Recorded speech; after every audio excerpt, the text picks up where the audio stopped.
So, Jim, at first glance, and this is really my first chance getting to see this seems like it fell into place pretty well for you. 100%. I don't know if I've ever seen an easy bracket on selection Saturday night that I've looked at and said, wow, we don't have to move anything.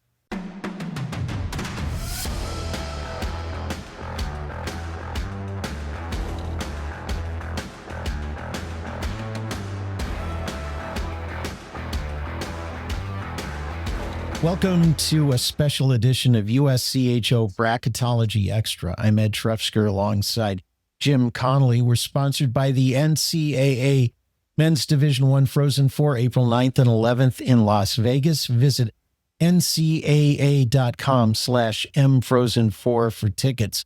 Well, Jim, championship weekend is in the books, delayed a little bit by some overtime, and now we can finally talk about the bracket like it might actually look about a few hours from now when they make the announcement.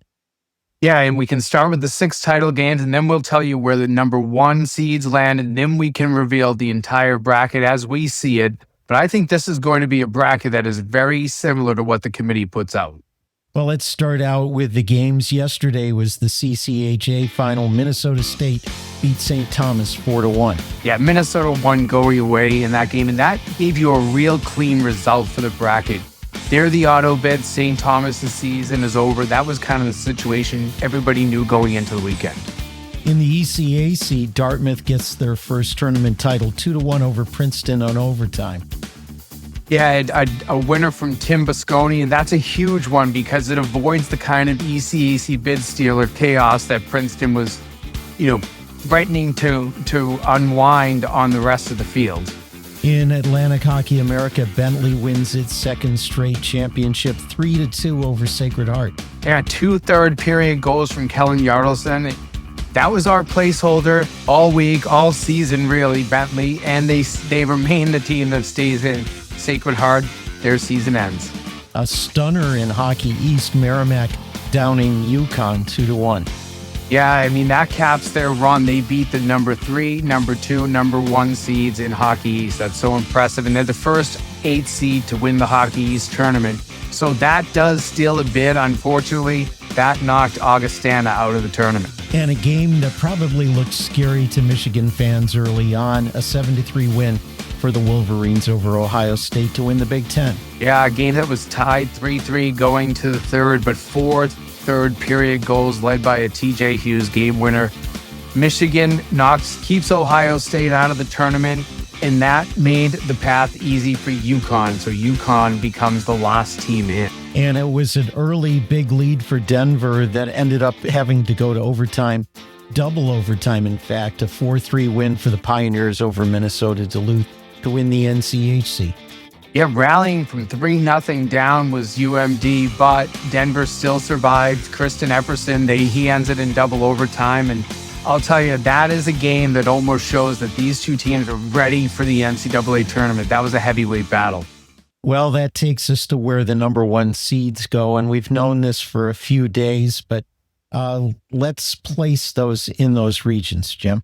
Yeah, I have Michigan going to Albany really clean. It technically is the closest regional to its campus. So Michigan going to Albany is easy. North Dakota, we're going to place them in Sioux Falls. That has been the path all along. We had to get North Dakota, especially when they got up to a number 2 seed, into Sioux Falls. Michigan State, they're going to head out to Worcester. Hopefully they can bring some crowd with them. That was an easy one to send them out there because Western Michigan heads into kind of NCHC territory into Loveland, Colorado, where Denver's the host.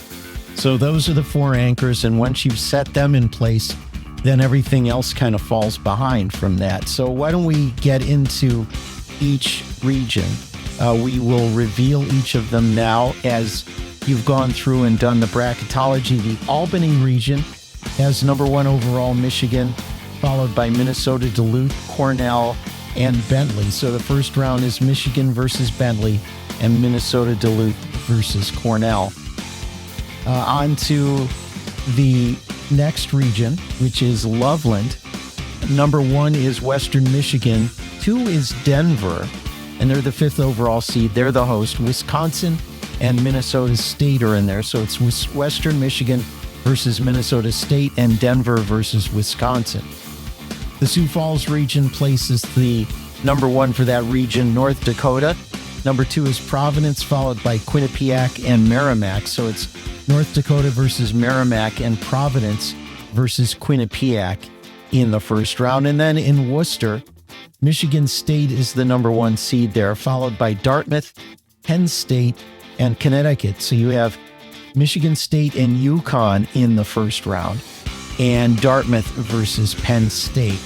So Jim, at first glance, and this is really my first chance getting to see this seems like it fell into place pretty well for you.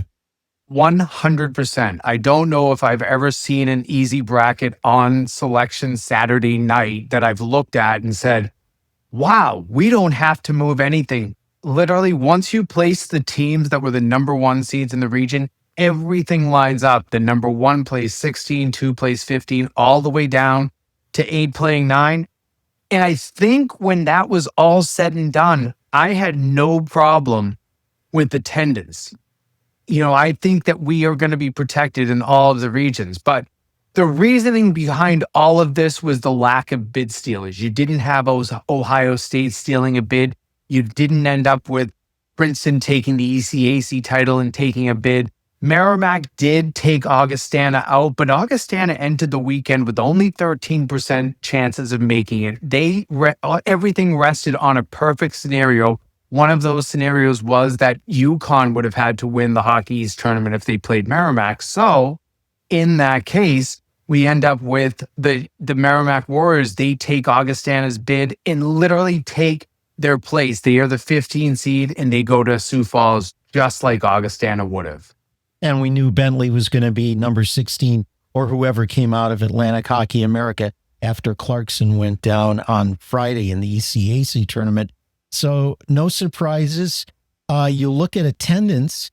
We look at some of these. Just look at some of the teams that go into a different place, like North Dakota in Sioux Falls. No brainer. Place will be packed. So easy. If they had gotten Augustana there, it would be easier, but it's going to be packed. Denver is the host in Loveland, and they play Wisconsin. That's going to be big.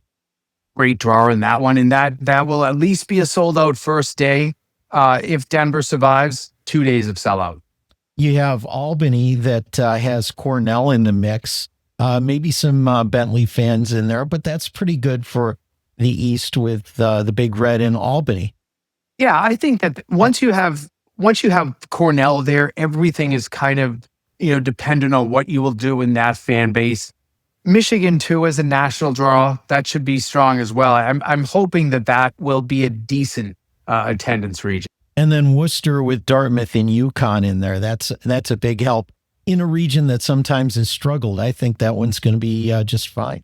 Yeah, and throw in Penn State too. And I think that Penn State has a really good fan base. We'll see. What Michigan State can bring. They could be strong travelers. I mean, we're talking about 2 Big Ten fan bases. They're all over the country. So just to quickly recap, as we've gone through bracketology all through the last part of the season, there have been weeks where we've had to move because of interconference matchups. There have been changes meant for attendance. You didn't have to do either one of these. They just fell into the slots. Nothing at all. And that was what amazed me at the end. When I was looking, I had actually started to do 2 brackets so that we could have this ready for when the NCHC title game ended. If it was Minnesota Duluth, it was swaps all over the place. We ended up with, I think, North Dakota in 3 Eastern schools in Sioux Falls, and there was nothing in Worcester. It was 4 Western schools in Worcester. So that would have been a mess. But with Denver winning, 1 goal made everything so simple. Well, that's the bracket, and now it's time for the committee to do committee things, and maybe they'll have time to go to brunch after they get done and go ahead and get ready for the 3:00 Eastern time announcement. ESPNU tomorrow at 3:00. So make sure you tune in. And after that, Ed and I will have our reactions. I'm sure that the bracket's going to look very similar to what we're seeing right now. but we'll be back on tomorrow after the selection show. So drop your toughest regional draw in the comments, and we'll check back with you tomorrow after the announcement. This has been a special edition of Bracketology Extra. We're sponsored by the NCAA Division I Men's Frozen Four, April 9th and 11th in Las Vegas, ncaa.com/mfrozen4. For Jim Conley, I'm Ed Trefsker, and this has been USCHO's Bracketology Extra.